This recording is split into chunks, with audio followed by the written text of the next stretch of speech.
Assalamualaikum. Penggiat fasting kesehatan yang serius dan militan umumnya lama-lama fokus ke OMAD itu ya, one meal a day.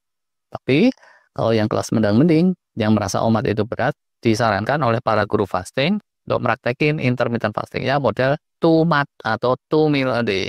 Nah terus pada tanya tuh, kalau 2 meal a day gitu yang dihilangkan makan paginya atau makan malamnya? Jawabannya counterintuitif loh ini. Sebelum itu yuk kita mulai dari model tipikal yang tanpa intermittent fasting yang makannya sehari 3 kali. Kayak gini biasanya. Makan pagi antara jam 7 jam 8 sebelum kantor atau kuliah, terus makan siang di jam istirahat antara jam 12 jam 1, makan malam dinner di sekitar jam 8 jam 9 malam. Terus di antara itu cemil sana cemil sini. Jadi praktis. Kosongnya itu cuma malam doang 10 jam dan ini tuh nggak aci. Kelasnya kelas tanpa fasting. Ya, kalau terus praktek intermittent fasting, yang mesti di-skip yang mana? Kalau menurut dokter-dokter jalanan yang bukan ahli fasting, dibilangnya kita bisa milih salah satu dari dua itu. Bisa breakfast makan paginya yang di-skip atau dinner makan malamnya. Nah, tapi sebenarnya ada yang lebih jitu lagi sih. Sekali lagi, ini agak counterintuitif. Tapi asli-aslinya, intermittent fasting polanya bukan cuma 2. Melainkan banyak. Seenggaknya ada 4 nanti kita obrolin. Pelan-pelan yuk. Kita lengkapi dulu pendapat para dokter yang relatif awam tadi. Mereka bilang praktek intermittent fasting model 2 meal a day yang di-skip tergantung beberapa faktor tuh. Antara lain pertama, tipe atau chronotype-nya kita sendiri. Kita ini jenis manusia macam apa? Mati aja. Ada yang tipe manusia kalong, cenderung moncernya saat malam, susah bangun pagi. Ada yang justru manusia pagi. Kalau malam jam 7.30 aja udah ngantuk. Gak cuma yang udah berumur nih, yang biasa persiapan pagi buta. Jam 4 pagi gitu ya, masih muda pun bisa juga sore-sore udah ngantuk. Faktor kedua, pertimbangan konsen keseharian kita. Ada yang karena jam kerja atau jam kuliah, pagi-pagi itu crowded dan justru bakalan praktis kalau nggak usah sarapan. Sebaliknya, ada yang pagi itu wajib banget kopi manis atau kopi susu atau teh manis. Kalau nggak, uring-uring adalah sepanjang hari. Nah, kalau gini, ini yang di-skip makan malam. Atau gimana gitu, kalau ada keterbatasan atau isu lain. Itulah arahan normatif. Lebih detail yuk kita lihat gambaran pola demi pola. Bukan cuma 2 loh ini sekali lagi. Pola 2 meal a day ini, tapi versi kita ada 4 dan di luar sana mungkin bahkan lebih dari 4. Pola pertama, no-brainer banget. Skip breakfast. Dari semula makan 3 kali sehari, jebret makan paginya di stop. Dari bangun sampai lunch itu cuma minum-minum air tawar atau yang zero kalori. Jadi deh, makan itu 2 kali yang full meal. Yaitu pertama makan siang sekitaran jam 12 atau jam 1 gitu. Terus makan malam katakanlah ya tadi itu antara jam 8 jam 9 malam. Di antara itu ya udahlah cuma cemil sana sini. Hasil yang skip breakfast ini bisa intermittent fastingnya dapat 15 jam. Udah cukupan tuh. Kalau mau dibuletin sampai 16 jam sehingga jadi 16/8 fasting bisa juga. Pola kedua itu yang semula makan 3 kali. Yang di-skipnya makan sore malam. Makan pertamanya breakfast biasa jam 7 jam 8 pagi. Terus makan kedua lunch time jam 12 jam 1 gitu. Kalau cemil-cemilnya ya udah dibatasin aja di rentang itu. Ini bisa dapat 18 jam tuh intermittent fastingnya. Atau kalau lunchnya atau cemil-cemilnya agak diperpanjang bisa juga 16 jam kayak yang tadi. Udah. Kalau yang baru-baru membahas intermittent fasting biasanya obrolan selesai di sini. Tapi sebenarnya cerita masih panjang. Ular aja juga masih panjang. Jauh-jauh di soal ular. Sorry. Jadi ya, kalau baru kelas belajar-belajar, biasanya disarankan oleh guru fasting untuk milih salah satu yang paling cocok di antara 2 tadi. Terus, disuruhlah itu dijadikan sesuatu yang rutin. Nah, kalau guru fasting yang lebih progresif, suka kasih saran tambahan. Yaitu kayak gini. Setelah beberapa lama, intermittent fasting itu akan terasa seamless. Karena udah pembiasaan kan ya. Nah, di sisi nyamannya itu udah nyaman banget. Tapi di sisi healingnya sebetulnya itu tuh jadi kendor. Nah, demi untuk ngegas healing lagi, teruslah intermittent fastingnya disarankan untuk di-flip, ditukar ulang. Semula misalnya di-skip breakfast, diubah. Sekarang yang di-skip dinnernya. Atau sebaliknya. Nggak berhenti di situ. Sebenarnya ya, kalau mau meninjau secara lengkap, 2 meal a day ini bisa juga yang di-skip lunch-nya. Beneran. Ini pola ketiga dan pola keempat.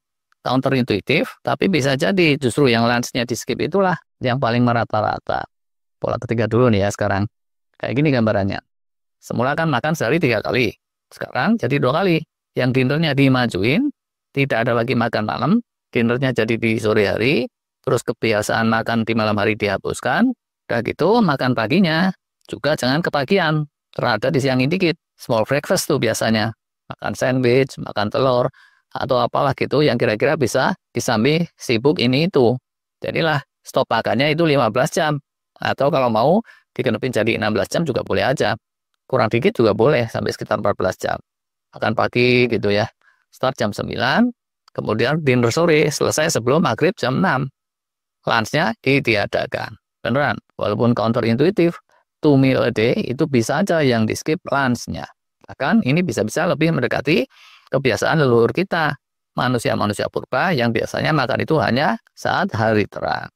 Pola keempat, ini bisa dibilang 2 meal a day yang sejati, yaitu model puasa muslim. Recommended buat yang muslim, tapi kalau mau dipraktekin yang bukan muslim, nggak ada yang larang juga. Di Bali sana ya, orang-orang Hindu ada yang praktekin. Yang Buddhis, Konghucu, aliran kepercayaan, itu juga ada yang praktekin ini. Selain praktekin omat tuh kalau yang kelas berat. Di Jakarta sekitarnya pun, bukan cuma muslim yang praktekin model ini. Pola keempat ini lebih murni. Di antara kedua waktu makan, itu mingkem sepenuhnya tidak ada snacking. Jam makan paginya nih, itu bisa dibilang makan sahur gitu. Antara jam 3, jam 4 dini hari sekitar itu, kemudian berhenti sebelum ada cahaya jingga di ufuk langit. Setelah itu puasa, sampai waktunya dinner. Jam dinner sama ngemilnya itu antara jam 6 sore, yaitu begitu masuk waktu maghrib atau saat matahari tenggelam. Terus aja sampai waktunya tidur jam 9. Kalau yang fundamentalis, bisa lebih ketat lagi tuh. Berhenti setelah waktu isya. Habis itu nggak makan lagi. Batas waktunya saat cahaya jingga di langit hilang sama sekali atau bisa juga di googling aja. Di luar itu, minum aja juga enggak. Pas malamnya itu enggak minumnya karena emang udah jam tidur, jadinya durasi stop makan minumnya malam hari sekitar 6 jam. Sedangkan di hari terang, durasi stop makan minumnya itu sekitaran 14 jam, full dry fasting.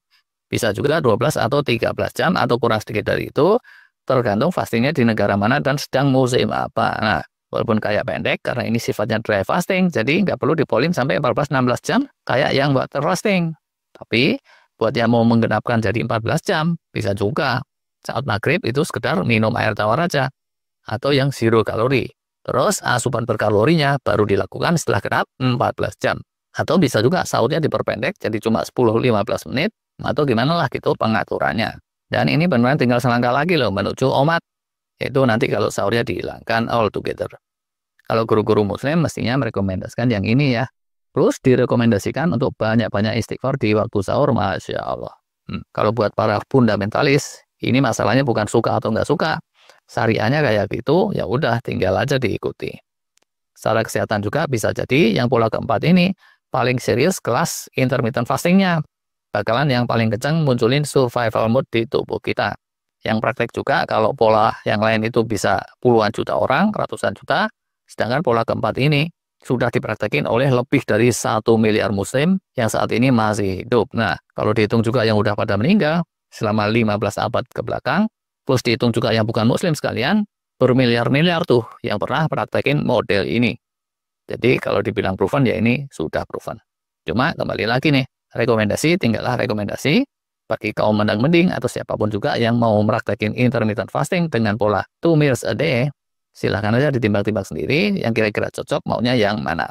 Intinya di sini, intermittent fasting yang kelasnya 2 meals a day itu pola makannya bukan cuma ada 2, tapi ada banyak, setidaknya ya 4 ini tadi, dan yang terbaiknya itu bisa jadi counterintuitif, rada tak terduga, dan berbeda dengan yang di luar sana paling sering dibahas. Saya yakin ya di antara penonton sini banyak kan ya yang udah sering praktekin intermittent fasting. Silakan aja di-sharing. Kalau berkenan yang dirasakan paling greget itu yang seperti apa polanya. Terima kasih.